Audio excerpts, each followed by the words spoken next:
Olá pessoal, tudo bem com vocês?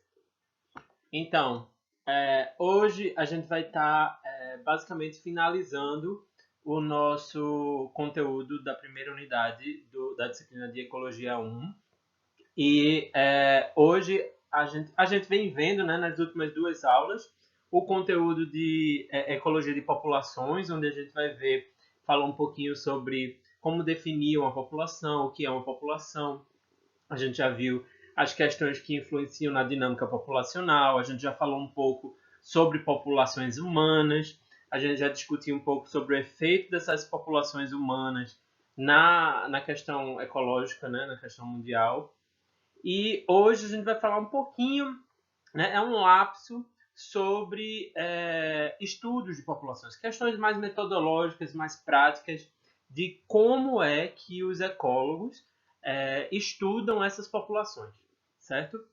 Então, assim, a intenção é dar um pouco de embasamento, é dar uma ideia de como é o dia a dia de uma pesquisa na área de ecologia de populações. Tá ok? Então, vamos embora. Então, quando se trata de estudos de população, a gente basicamente tem duas estratégias, que é tentar entender qual o tamanho real daquela população, estimar a quantidade de indivíduos que estão vivendo naquela localização, naquele determinado tempo, né, daquela espécie. E outra questão seria a questão temporal, e tentar entender essa dinâmica de como a população está se comportando ao decorrer do tempo. Né? Se ela está crescendo, se ela está diminuindo, o que está acontecendo com essa população. Então, essas duas alternativas, essas duas estratégias, elas são muito utilizadas nessas questões dos estudos quando se trata de populações, certo? Então, o método para estimar, os métodos utilizados para estimar o tamanho dessa população, normalmente leva em conta dois parâmetros, tá? O parâmetro de densidade absoluta, que a gente já falou, basicamente a gente vai ter uma ideia, a gente vai tentar estimar o número de indivíduos por uma determinada área. Ou a gente pode, né, dependendo do ambiente, a gente pode considerar também volume, ou seja, a quantidade de indivíduos de um determinado volume. É muito comum, por exemplo, quando a gente está trabalhando com ambientes aquáticos. Né? Então a gente vai ter uma determinada quantidade de indivíduos num determinado volume, numa determinada área, vai depender do tipo de ambiente que a gente está estudando, certo? Então isso aí é o conceito de densidade absoluta, que a gente já trabalhou na aula passada, inclusive na aula retrasada. Exemplos, né? A gente poderia dar muitos, mas imagine assim uma unidade de conservação, uma área demarcada, uma área conhecida, e existe aí, sei lá, 25 perobas, 25 mangueiras, 25 árvores que você esteja estudando, uma determinada população de um vegetal, certo? E existem 25 deles num hectare, né? Num hectare, que a gente indica essa densidade, 25 indivíduos por hectare, né? Um hectare, certo? Então isso aí seria a densidade absoluta. Outra maneira de estudar é através de índices de densidade, certo? Ou seja, um valor que estima indiretamente a presença de variações temporais, né? Como eu falei para vocês, o quanto que isso está variando num espaço de tempo, num corte temporal, certo? Por exemplo, a gente pode estimar o número de indivíduos por tempo de amostragem, o número de indivíduos por quilômetros percorridos, né, por espaço, ou número de avistamentos ou sinais, por exemplo, a gente pode falar de trilhas, de pegadas, de fezes, né, sinal de que aquele indivíduo esteve ali por quilômetro percorrido, né? Então, essa é uma outra ideia, são taxas, né? Então, esses índices normalmente são representados matematicamente por n, né, dividido por um tempo de amostragem, ou n dividido pelo quilômetro percorrido, ou n dividido pelo número de indivíduos contados ali naquela unidade de tempo, né, num determinado tempo, sei lá, uma hora, sei lá. Isso vai ser o que a gente chama índice de densidade, que vai ser calculado dessa maneira como a gente estava falando agora. Aqui nesse exemplo, né, imagine um estudo realizado com a população de jacaré de papo amarelo, que você sabe que é um tipo de jacaré que está em extinção, infelizmente, aqui no Brasil, né? O nome, a nomenclatura científica dele é Caimã latirostris.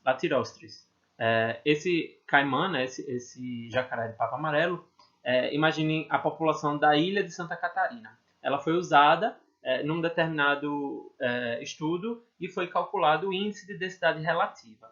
E aí, nesse estudo, os autores realizaram uma contagem noturna no número de indivíduos em açudes e rios, ou seja, eles iam para os açudes e rios que eles estavam estudando naquela ilha e faziam a contagem, que eles chamam de avistamentos, né? Quantos avistamentos de indivíduos eles estavam vendo ali naquela área, tá? Isso contagens eram sempre noturnas, tá?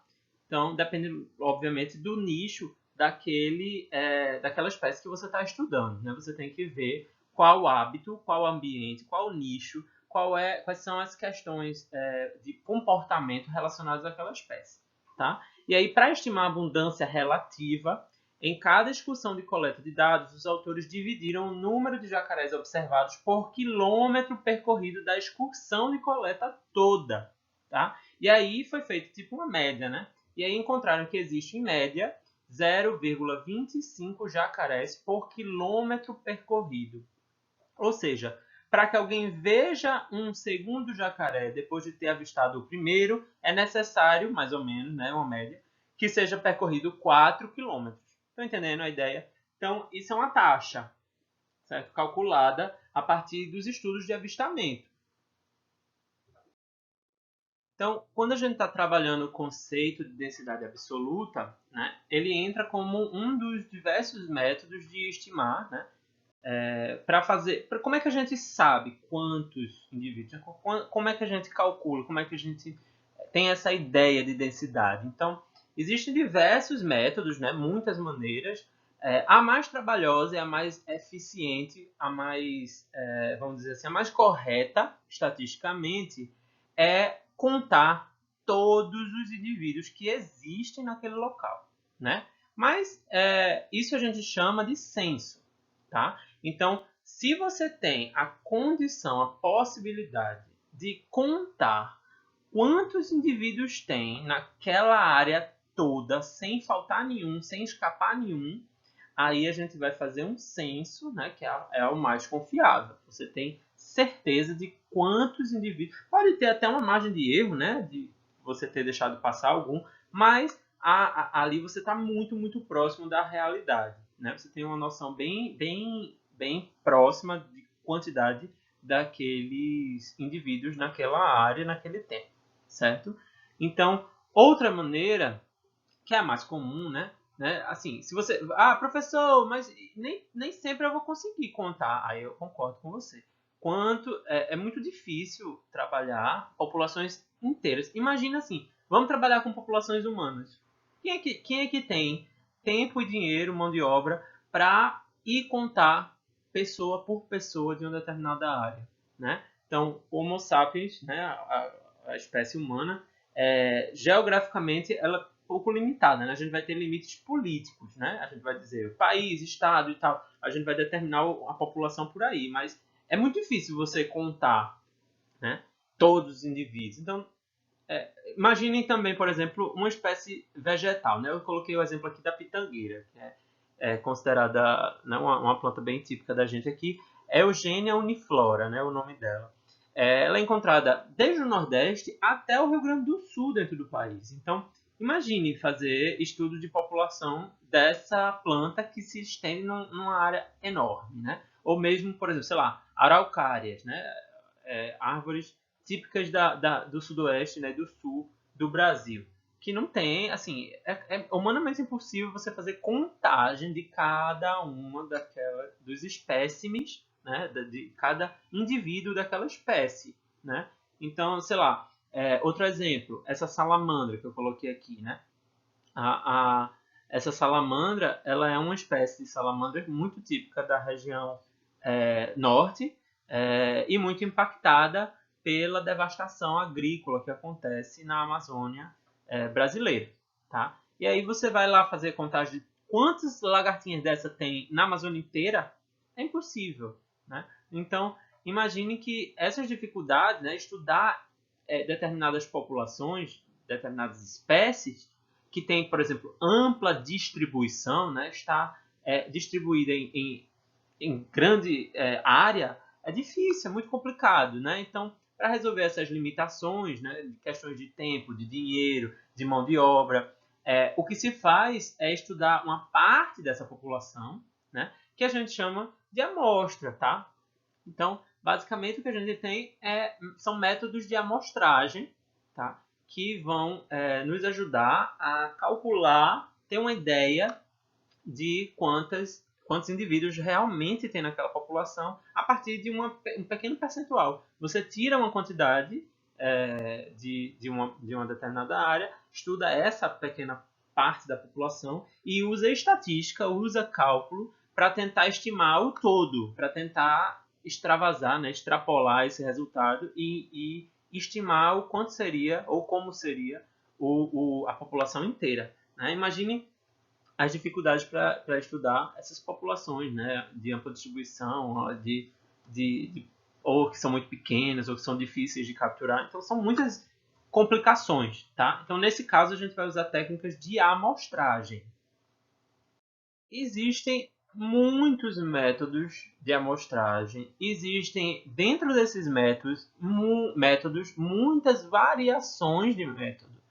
Então, eu vou dar uma geralzona aqui, só para vocês terem uma ideia de alguns tipos de maneiras de fazer coleta de amostra desses indivíduos. Então, a gente pode fazer, que é muito comum, loteamento, né? Então, você vai fazer lotes de amostras, onde você vai, por exemplo, traçar um mapa da área que você está tentando estudar e dentro dessa área você vai cortar quadrantes, né? Imagine que você vai pegar uma área, você vai quadricular ela todinha em quadradinhos e cada quadradinho daquele vai ser um quadrante. E aí você vai, normalmente, utiliza métodos de sorteio, vamos dizer assim, aleatório, tem que ser de forma totalmente aleatória, né? Para garantir que você não tem nenhuma tendência do que você está querendo encontrar ali. E você vai selecionar cortes, né? Pequenas áreas, subdivisões daquela área maior, e você vai contar, por exemplo, quantos indivíduos tem ali. Isso é mais comum para você estudar vegetais, né? Ou outros tipos de organismos que não se movem com muita variação. Tá? Então, com muita facilidade ou com muitas áreas cobertas, com muita rapidez. Então, você não vai, vamos dizer assim, ter nenhum indivíduo que foi contado anteriormente que vai ser contado de novo quando você for contar nessa outra área, porque ele é imóvel. Né? Então, funciona bastante para vegetais. Né? Então, imagine que você vai numa determinada área de mata, você faz todo o tracejo daquela área, você escolhe os seus quadrantes, e nesse quadrante você conta quantas árvores tem e você vai estimar como seria a área toda. Né? Se dentro desse quadrante aqui, desse aqui, desse aqui, desse aqui, vamos dizer assim que você tem 100 quadradinhos. Aí você seleciona 20, conta quantos indivíduos tem naqueles 20. Aí você vê, sei lá, tinha 50 indivíduos em 20. Pô, se eu tenho 100 quadrantes e nesses 20 quadrantes eu tinha 50, aí você extrapola, faz uma regra de 3 simples e tem a noção de quantos indivíduos tem naquela área toda. Agora, claro, existem maneiras de você calcular mais precisamente que vão... Porque tem diferença de área, né? Tem diferença de quantidade por área, tem diferença do efeito de borda, né? Que a gente depois vai falar um pouquinho. Então, existe essa questão. Além de contagem, a gente tem como fazer por captura e até vídeo, né? Eu tive uma colega minha que trabalhava com essa questão de amostragem por quadrante, por lote. Ela trabalhava com recife de coral. E aí o que ela fazia? Normalmente os colegas dela trabalhavam com coleta mesmo. Eles pegavam um quadrante e eles contavam as espécies e eles coletavam, né? Eles tiravam pedaços dos corais que eles estavam estudando. Ela fez o trabalho de iniciação científica dela todo com vídeo. Então, o que ela fazia? Ela marcava os quadrantes aleatórios e fazia um vídeo bem detalhado, né, com a câmera submersa, um material específico para trabalhar lá na área onde ela trabalhava. E ela media a luminosidade, salinidade, as questões do ambiente e fazia um vídeo daquela área. E aí depois ela analisava os corais que estavam colonizando aquela área, mas sem tirar nenhuma parte de nenhum coral dali, nem do ambiente, nem da amostra, nem nada. Ela media todas as condições do ambiente e depois fazia a imagem de vídeo daquela área que ela estava estudando, né? Daquele setor, daquele lote. Tá? Outra metodologia são os transectos. Tá? Os transectos são baseados em monitoramento ao longo de um determinado tempo ou de visualização num determinado trajeto. Aí esse trajeto, né, imaginem que a gente tem aqui uma população e você vai traçar uma área de estudo, né, que normalmente ela pode ser uma linha reta, ela pode ser um caminho, ela pode ser circular. Tem várias maneiras, né, de fazer esses transectos. Mas transecto seria basicamente um corte através da área de uma população, em que nesse espaço você vai fazer o monitoramento dos avistamentos, né? Ou de avistamento, ou de contagem, depende daquilo que você está estudando. Imagine você estudando pássaro ou estudando um determinado inseto, né? Então você vai ver quantos avistamentos você tem naquele momento, enquanto você passa pelo aquele transecto, né? Aquela área que você tracejou para ser cortada. Certo? Então, ela pode ser tanto a pé ou pode ser motorizado, né? No caso de você fazer um trajeto de carro, de barco ou até de avião, né? De helicóptero. Existem diversas maneiras de fazer esse monitoramento através dessa linha tracejada.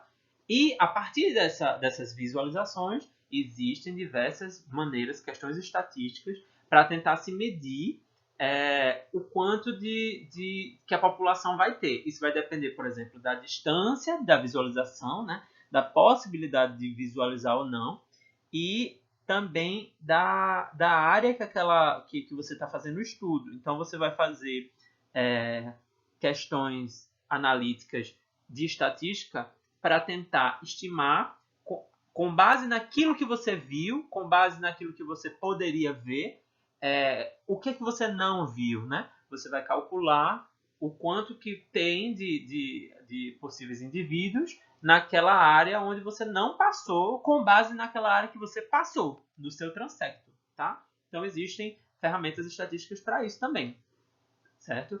E uma outra opção é aquela de captura e recaptura, que a gente vai explorar um pouquinho mais aqui, só para dar uma ideia de como é que essas questões estatísticas são aplicadas, tá?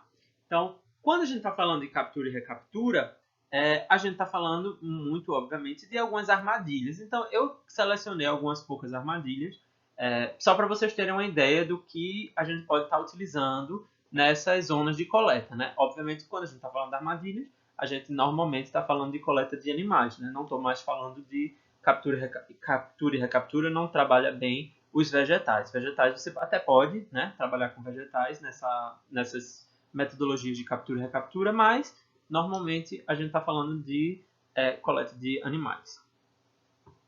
Então, quando a gente está falando, por exemplo, de captura de animais terrestres, como é o caso, por exemplo, de alguns insetos, como é o caso de animais rasteiros, por exemplo, cobras, sapos, como é o caso de roedores, é o caso de vários tipos de animais que a gente pode trabalhar com essas armadilhas chamadas pitfalls. Tá? Esse pitfall é considerado, né, uma das mais comuns, tá? E a gente tem a interceptação e a queda. Então, basicamente, você vai colocar baldes ou armadilhas, um buraco, né, no solo, e entre esses buracos ordenados em triangulação, você vai colocar umas barreiras físicas, algo que não permita que o bichinho passe,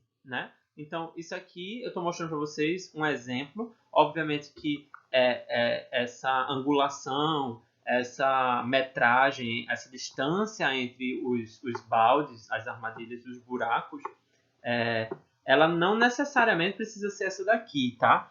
Isso daqui vai variar, todas essas medidas vão variar de acordo com o tipo de animal que você está trabalhando, obviamente, né? Se você está trabalhando uma cobra enorme, não adianta você trabalhar com um baldinho pequenininho. Se você está trabalhando com um insetinho bem pequenininho, não adianta trabalhar com um balde enorme, tá? Então, isso vai ser ajustado, o pitfall vai ser ajustado. Então, basicamente é uma barreira física em que imagine que uma cobra, algum bichinho está vindo por aqui e ele não consegue passar dessa barreira, né? Pode ser um pedaço de madeira, um plástico, algo que impeça a passagem. Então, é a parte de interceptação. Então, ele bateu aqui, ele não consegue passar, ele vai ter que desviar. Quando ele for desviar, ele cai, né? Ele entra num buraquinho que é a parte de queda. Então, a armadilha pitfall chamada interceptação e queda. Se ele for para o lado de cá, ele cai no buraquinho. Se ele for para o lado de cá, ele cai no outro buraquinho. Se ele for para o lado de cá, ele cai no buraquinho. Se ele for para o lado de cá, ele cai no buraquinho. Assim vai. E venha de qualquer local, dá no mesmo, né? Se ele vier de qualquer um desses lados, isso vai dar no mesmo, né? Ele vai cair num desses buraquinhos. Então, existe também a estimativa do tempo, né, que você tem para vir recolher esse material. Tem quando você vai armar, quando você vai vir contar. E aí você vai vir, vai pegar os baldezinhos e contar quantos animais tem ali dentro. Você também não pode demorar muito se esses animais forem, por acaso, se comer, né? Porque imagine, cai um sapinho, depois cai uma cobra, lascou-se o sapinho, né? Então existem as técnicas, a metodologia tem que ser muito bem amarradinha para que a gente tenha uma noção legal de quantos animais tem por ali, passando por aquele local, certo? Para o caso de você estar trabalhando com animais voadores, por exemplo, né? Aqui a gente está imaginando pássaros, pode ser insetos voadores ou morcegos, por exemplo, tá? Então, o que se usa normalmente são redes, né? Normalmente a gente usa essa rede que é rede de neblina, ou rede neblina, que ela tem esse nome porque ela é uma rede de metragem bem fininha. Existem vários tipos de rede de neblina, depende, o que vai variar é o tamanho do poro, né? O tamanho do buraquinho que a rede tem. E essa rede ela é chamada rede de neblina porque aqui vocês estão vendo ela na lateral, mas ela é super fininha e praticamente não dá para ver quando você olha de frente para ela, né? Não dá para ver. Então, o animal ele vem voando, ele bate na rede e ele cai. Ele cai onde? Ele cai nesse bolso, né? Que essas telas, essas redes de neblina, elas são normalmente presas por varas, tá? E elas formam uns bolsos, elas são meio que frouxinhas, tá? Ela é bem frouxinha entre essas partes que vai estar presa. Então vocês estão vendo aqui que a gente tem uma vara grande que segura ela e a gente tem umas cordas que seguram essas varas. E aqui a gente tem como se fossem uns bolsinhos, tá? Elas são vagas. Então o bichinho bate aqui e ele cai nesse bolsinho, né? Ele bate aqui e cai no bolsinho. Então ele fica assim nesses bolsos, tá? Aqui na imagem está mostrando, né? Ele fica preso no bolso e ele não consegue sair. Depois você vem e faz a contagem, vê as condições, vê as características, tá? Aqui tem uma imagem mostrando como é a montagem dessa rede, né? Da rede de neblina. E vocês vejam que ela é bem translúcida, né? Você praticamente não vê ela direito. E olha que a gente tem a visão boa, né? Dependendo do tipo de pássaro, ou do bicho, ou do noturno, é pior ainda, não dá para ver a rede, tá? As redes são muito utilizadas também para estudos com organismos marinhos e de outros, né? Os dos aquícolas ou os aquáticos em geral, né? Então, as redes são muito utilizadas, mas aí existem também outros tipos de armadilhas, né? Eu acredito que vocês já devem ter visto aquelas armadilhas que o povo bota para pegar crustáceos, né? Camarão, caranguejo, lagosta. Normalmente a gente chama armadilha de lagosta. Então essas armadilhas elas são montadas, pode ser assim de rede, pode ser também de madeira, tem uns que são feitas de metal, tipo umas gaiolinhas, tá? Então basicamente é uma armadilha onde o bicho, você coloca aqui dentro uma isca, alguma coisa que atraia a atenção do animal que você está querendo estudar, ele vem por aqui e ele consegue entrar, mas ele não consegue sair, tá? Então, uma vez que ele entra, ele não consegue sair, né? E aí é que está a armadilha. É fácil de entrar, mas não é fácil de sair, certo? Então, o bicho fica preso aí. Esse é um exemplo simples, onde você vai montar a armadilha, deixa ela lá presa no fundo com uma isca, e depois você vem, coleta e faz a contagem. Depois você pode devolver o bichinho, ou você pode levar para casa se a intenção for a pesca e não o estudo, né? Então, eu expliquei, eu disse que eu ia falar com vocês, né, dar o exemplo de um mais a fundo, que é o método de captura e recaptura, só para a gente ter uma ideia de como poderia se usar algum desses métodos, né? Então, esse método ele vai envolver uma amostragem de marcação, de recaptura, e pode ser feita tanto com plantas ou quanto com animais. Mas, como eu disse a vocês, normalmente é mais utilizada para animais porque tem a ver com o deslocamento desses animais, né? Então, esse é um dos métodos mais simples. Ele foi desenvolvido por C.G.J. Peterson, tá? Ele foi desenvolvido em 1898 e ele foi usado pela primeira vez por Lincoln em 1930. E aí, por isso, ele é considerado, né, chamado o método de Lincoln e Peterson, né, que são os dois que tornaram ela mais famosa. Mas ele foi desenvolvido mesmo por Peterson em 1898, tá?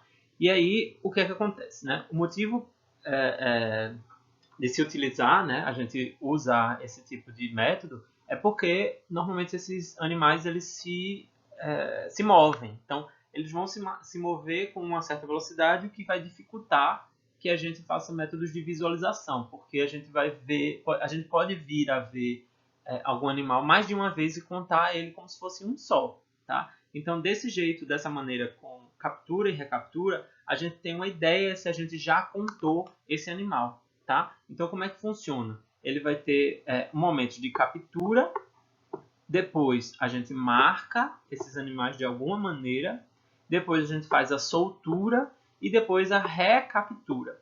Essa marcação daqui, ela pode ser feita de diversas maneiras. Existe muita tecnologia de marcação. Você pode marcar de forma bem simples através de bracelete, né? Aqueles que o pessoal bota nas patinhas do bichinho um anelzinho, né? Um anel de metal. Tem alguns que botam por perfuração. Se você está trabalhando, por exemplo, com animais marinhos, normalmente você coloca uma perfuraçãozinha na nadadeira. Você pode fazer uma perfuraçãozinha na asa, colocar uma plaquinha no animal. Também pode se trabalhar com tatuagem, tá? Tinha um grupo de professores que trabalhavam lá na Rural e eles trabalhavam com macacos e eles faziam tatuagens nesses macacos.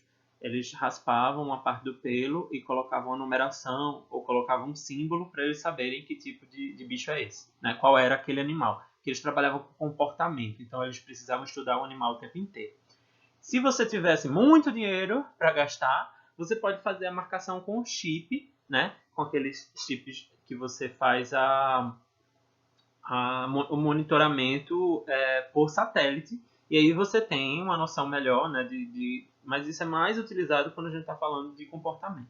Quando a gente está falando de ter uma ideia da população, então as marcações mais simples são mais comuns. Aquelas que realmente quando você captura ele de novo, ele não perdeu a marcação, ele não arrancou, não tirou de alguma maneira, e você tem certeza que aquele animal que você já contou, você não vai contar de novo, tá? Então ela tem a captura, a marcação, a soltura e a recaptura em um segundo momento, tá? Então existem intervalo de tempo entre essas duas amostragens, a primeira captura e essa recaptura, né? Então a gente assume aí, a gente entende que o uso desse método é para uma população fechada, tá? Ou seja, que não vai haver morte, que não vai haver nascimento, que não vai haver migração, né? A gente vai imaginar que essa população ela não está se assim nem perdendo nem ganhando nenhum indivíduo. Aí a gente tem uma ideia que nesse tempo não houve nenhuma variação de grande porte nessa população para poder esse cálculo ser mais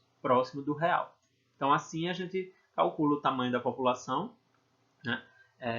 A gente vai ter algumas marcações que a gente vai dar, que é M a gente vai considerar o número de indivíduos marcados na primeira captura, tá? C vai ser o número de indivíduos capturados na segunda captura, na segunda amostragem.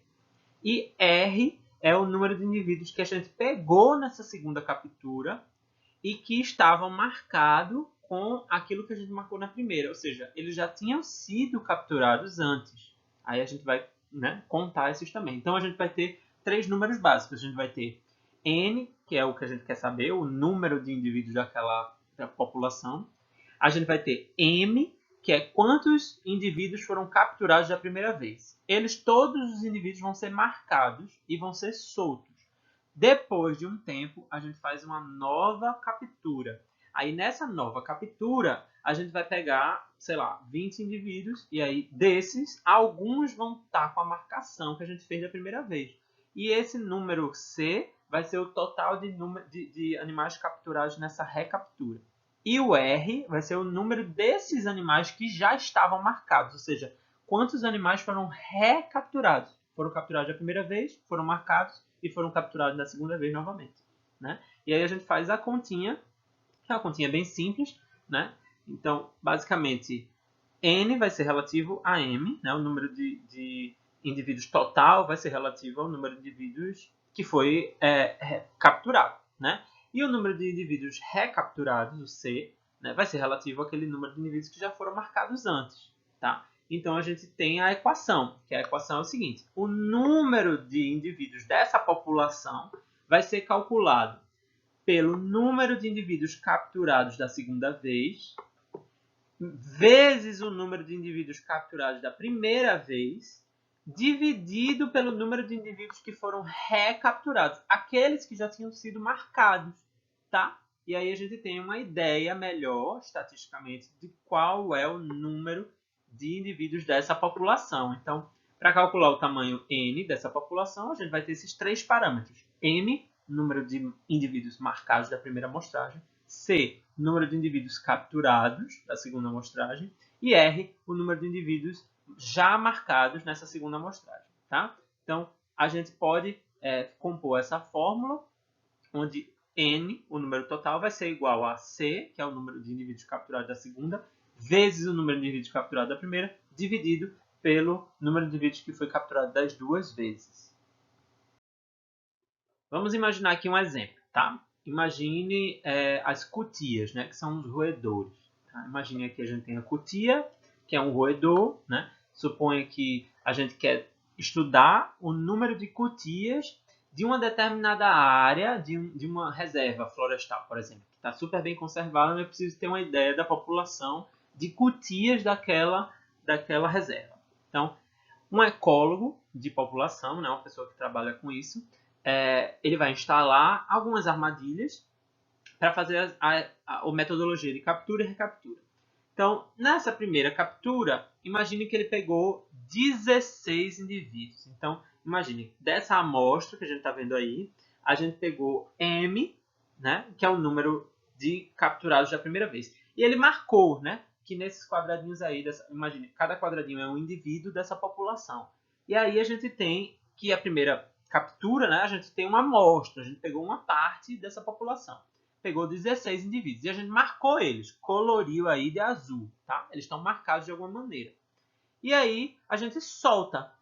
Então a gente solta e eles vão lá se espalhar novamente na população. Esses 16 indivíduos foram soltos e eles vão rolar lá pela reserva, passear e se misturar com os outros que não foram pegos da primeira vez.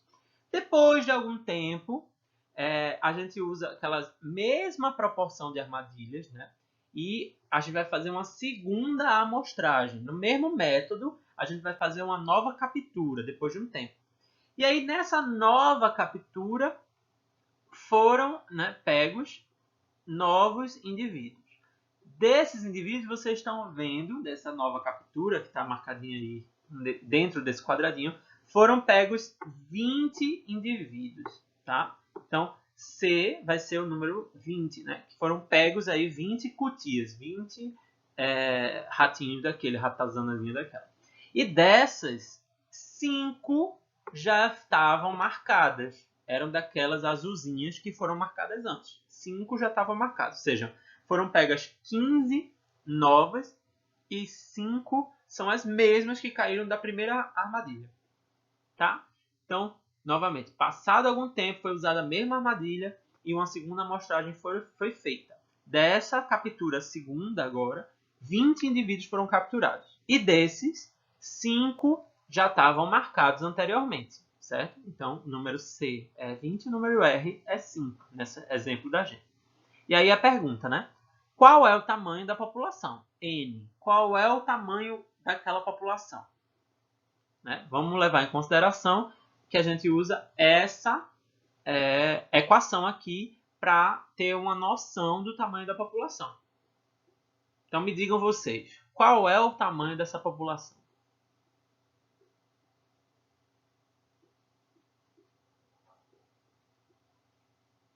Calma, um de cada vez. Então, o que a gente vai fazer é multiplicar C, que é 16, por M, desculpa, C, que é 20, por M, que é 16. Então, a gente vai ter, basicamente, 16 vezes 20, né? O resultado disso, a gente vai dividir por R, que R aqui é 5. Aquelas cutias que já tinham sido capturadas antes, marcadas, foram recapturadas. Então, a gente vai ver 20, que foi capturados agora, vezes 16, que foram aquelas que foram capturadas antes, dividido por 5, que foram aquelas que foram capturadas de novo, tá? E aí o resultado disso, qual é?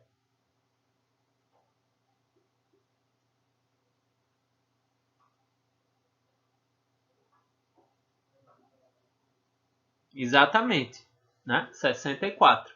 Então eu vou ter aqui 20 vezes 16 dividido por 5, igual a 64. O número total de indivíduos daquela população vai ser estimado pela equação que a gente viu que pela metodologia de captura e recaptura é 64.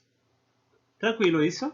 Só para vocês terem uma ideia de como a gente faz esses métodos por amostragem e depois usa ferramentas estatísticas para calcular e ter uma noção da população total.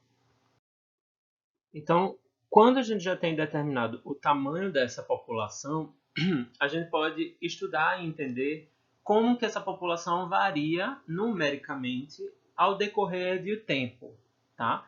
Então, a gente está interessado em entender o que a gente chama de dinâmica demográfica ou dinâmica populacional, né? O estudo dessa dinâmica no sentido de o que é que muda naquela população, tá? Então, existem diversos modelos, né? Os modelos mais simples para descrever o crescimento da população ao longo do tempo, eles se baseiam em 4 elementos principais, tá? Então, é a taxa de natalidade, mortalidade, imigração e emigração.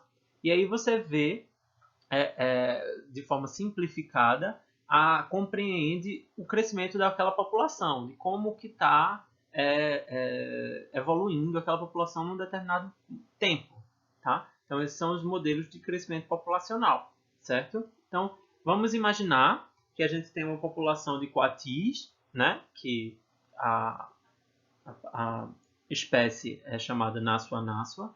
Então, a população de coatis de uma determinada área ela vai ser estudada. Para estudar a dinâmica dessa população, a gente vai ter que pensar nesses 4 aspectos que eu falei. Então, primeiro a gente vai pensar em questões de natalidade e mortalidade, que a gente já falou antes, né? Que é o número de indivíduos desses que nascem e o número de indivíduos desses que morrem. Tá? E aí a gente vai ter uma ideia dessa dinâmica. Para facilitar aqui, eu vou estar pensando num espaço de 1 ano, né? Imagine aí que a gente está trabalhando em 1 ano, tá? Então, a gente pode ver, né, quantos indivíduos adultos tinha nessa população. Vamos imaginar que de um ano para o outro eu tinha 10 indivíduos adultos e a gente teve depois de 1 ano apenas 8 indivíduos adultos. E a gente tinha, sei lá, 3 indivíduos jovens e depois de 1 ano a gente estava com 6 indivíduos jovens, tá? Então a gente pode ter uma ideia da taxa de natalidade e da mortalidade, ou seja, quantos indivíduos ali morreram. Se eu tinha 10 adultos e 3 jovens, e no final agora eu tinha 8 adultos, então desses 13, né, a gente agora, depois de um ano, os jovens já teriam virado adultos, então depois de um ano a gente deveria ter 13 adultos, a gente está com 8. Quantos morreram? 5, né? Essa foi a minha taxa de mortalidade. E a de natalidade? Quantos indivíduos nasceram? Se eu tinha, era para ter, né? Pelo menos 13 adultos, e agora eu estou com 8. Mas era para eu ter nenhum desses, assim, ninguém vai voltar a ser criança. Então, se apareceu criança, já é a taxa de natalidade. Vamos dizer que a gente contou lá 5 filhotes, então a taxa de natalidade foi de 5 em um ano, né? 5 em um ano é a taxa de natalidade. 5 mortes, 5 nascidos, tá? Então essa é a taxa de mortalidade e taxa de natalidade, medida a partir da contagem. Só que quando a gente está falando do número de natalidade e número de mortalidade, a gente não está falando muita coisa. Quando a gente está falando de taxa, a gente tem que lembrar de proporção. Então, qual é a taxa de natalidade? É quantos indivíduos nasceram dividido pelo total de indivíduos. Então, tem uma ideia de percentual, né? E aí a gente tem uma ideia mais profunda dessa dinâmica populacional aí. Já quando a gente vai falar de imigração e emigração, a gente está falando de quantos indivíduos dessa população saíram dessa população e foram para outra população, né? E vice-versa. Quantos indivíduos de outra população saíram de lá e entraram nessa população, tá? Então, isso é o que a gente vai estar considerando nesse momento de imigração e emigração. Se a gente está considerando essas questões de imigração e emigração numa população, aí a coisa já complica. Porque se eu estou trabalhando nessa questão de que eu contei o número anterior e depois de um ano eu contei novamente, para eu saber se morreu ou se nasceu, eu estou considerando que não houve imigração e emigração. Se tiver populações próximas capazes de indivíduos migrarem ou entrarem ou saírem, aí já complica para eu fazer a natalidade e a mortalidade dessa população, porque eles podem não ter morrido, eles podem ter simplesmente deixado a população e entrado em outra. Então, esses estudos entre populações são importantes. Outro aspecto muito importante que a gente vai estar falando é a estrutura etária, ou seja, eu tenho que ter uma noção de grupos por idade, né? Se essa população é uma população muito jovem, se é uma população muito mais velha, eu vou ter uma noção de qual é a distribuição de indivíduos por idade. Algo que a gente vê muito quando a gente está falando de populações humanas, né? Que a gente até falou muito na aula passada em questão de pirâmide etária, né? De como isso está se revertendo em países em desenvolvimento para países desenvolvidos, né? Que tem muito mais idosos do que pessoas jovens. A gente falou bastante disso na aula passada. Aqui eu estou falando de estruturas etárias de seres vivos selvagens, né? Então, aqui a gente vai ter que fazer a coleta e fazer a estruturação etária, né? E essa estrutura etária a gente tem diversas maneiras também de fazer isso, mas isso vai depender muito do ser vivo que você está trabalhando, né? Imagine aqui que na questão dos coatis especificamente, a gente usa a coloração da cauda. Os anéis da cauda são um bom referencial, no caso dessa espécie, para ter uma ideia da sua idade. E isso já se torna um outro problema quando a gente está trabalhando com vegetais, né? Porque como eu vou determinar a idade dos vegetais? Né? Dependendo do tipo de vegetal, alguns são mais fáceis, né? Por exemplo, a gente tem algumas palmeiras, né? Que o crescimento dela vai deixando cicatrizes, né? Você for analisar o tronco dela, vocês vão ver que na verdade é um pseudotronco, né? Que não é um tronco real, mas vocês vão ver que ele tem várias cicatrizinhas do crescimento dela. E aí essas cicatrizes a gente pode ter uma ideia da idade daquela planta. A gente pode também cortar, né, o vegetal e fazer contagem dos anéis, né? Então aí nesse caso a gente estaria fazendo por amostragem, porque a gente não vai derrubar todas para fazer a contagem, a gente faria contagem de alguns, né? Então existem algumas metodologias que são utilizadas, dependem muito da espécie do vegetal que você está tentando traçar a idade para montar a sua estrutura etária. Essa tabela eu trouxe só para ilustrar, né, o que seria uma coleta de informações necessárias para fazer o monitoramento de uma população simples, teórica, né? O nome próprio da tabela já diz, uma tabela de vida de uma espécie de planta fictícia. Então a gente está trabalhando aqui com uma espécie vegetal. E aí nessa primeira coluna vocês veem a questão da idade em períodos de 2 meses, ou seja, vocês estão vendo aqui de 2 em 2 meses, o número de indivíduos contados a cada bimestre, né? Então vocês veem quantos indivíduos tinha daquela planta a cada 2 meses, né? Ou seja, cada vez que passa um período de tempo determinado pelo estudo, você vai ter que fazer uma recontagem usando aquela mesma metodologia, daquela mesma estratégia para poder realizar esse tipo de estudo. E dessa coorte, né? Que coorte é o nome dado àquela população em estudo, né? Então é uma parte daquela população que você está estudando para poder fazer a extrapolação dos resultados, né? Então está fazendo aqui a taxa de sobrevivência, né, a cada bimestre, número de mortalidade e a proporção de mortalidade a cada bimestre. Então você vê aqui a taxa de mortalidade, número de sementes produzidas por idade e o número de sementes produzidas por indivíduo, né? Você veja que por idade aqui está tendo uma variação, normalmente crescente, depois, né, diminui, né? Aqui está crescendo, depois diminui. E a taxa de reprodução líquida, certo? Que é realmente a taxa de natalidade para esse tipo de planta. Então aqui vocês têm uma ideia do que quais são os dados necessários para fazer uma tabela dessa de vida de uma determinada espécie de planta, para a gente ter uma ideia, né? Um estudo simples, básico, sobre a dinâmica populacional de uma espécie vegetal. Já nessa tabela é para uma espécie fictícia de roedor, né?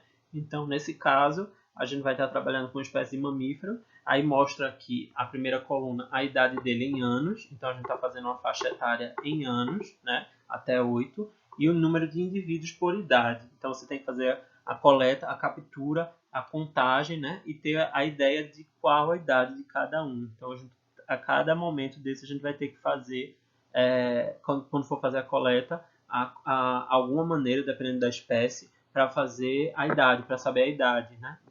Cada espécie normalmente tem as características que marcam a cada idade, tá? Então, no caso aqui, a gente vai ter o número de indivíduos de cada idade, que a gente pode também plotar isso, né? Transformar isso num gráfico de pirâmide etária, daquele jeito que a gente faz para populações humanas, que a gente viu na aula passada.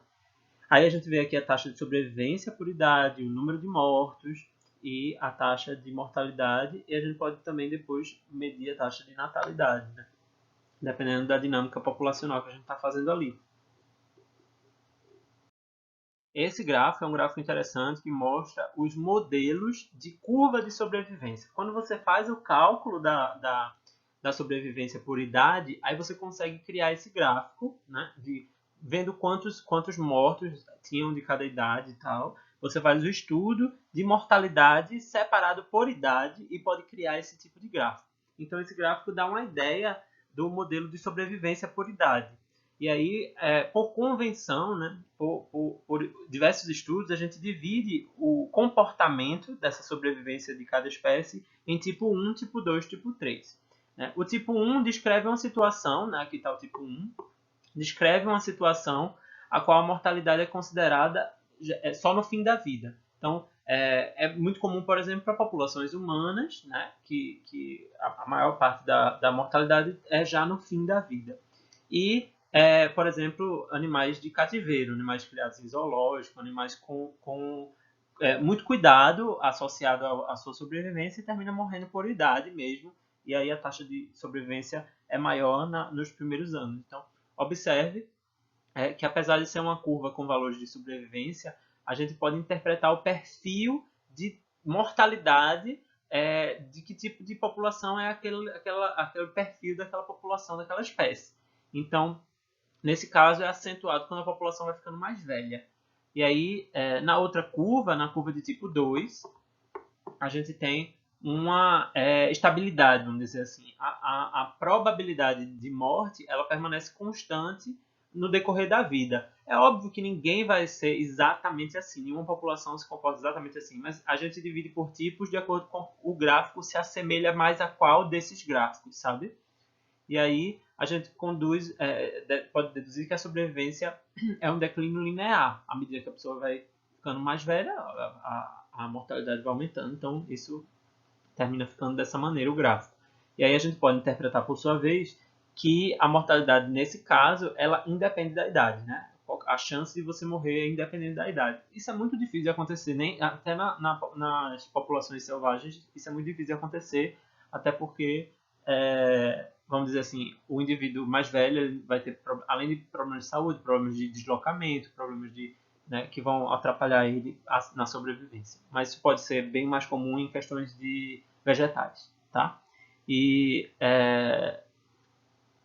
é um caso mais observado para sementes enterradas em solo, muitas populações de plantas, e aí após a dispersão dessas sementes, o enterramento no solo, a viabilidade das sementes vai caindo aos poucos, né? Então isso é mais comum para populações vegetais.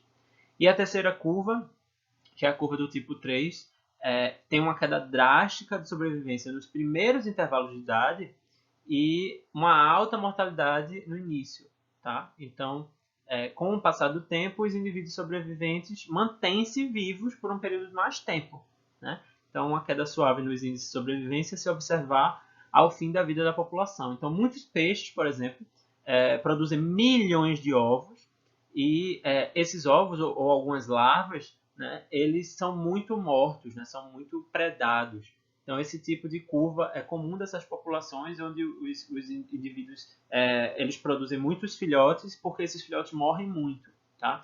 E é importante destacar que, dependendo da espécie, né, determinadas espécies podem apresentar mais de uma curva, tá? E aí, muitas espécies, por exemplo, de gramíneas, né, plantas piquititinhas, apresentam a curva de sobrevivência do tipo 3 no estádio de plântula, quando ela está bem novinha.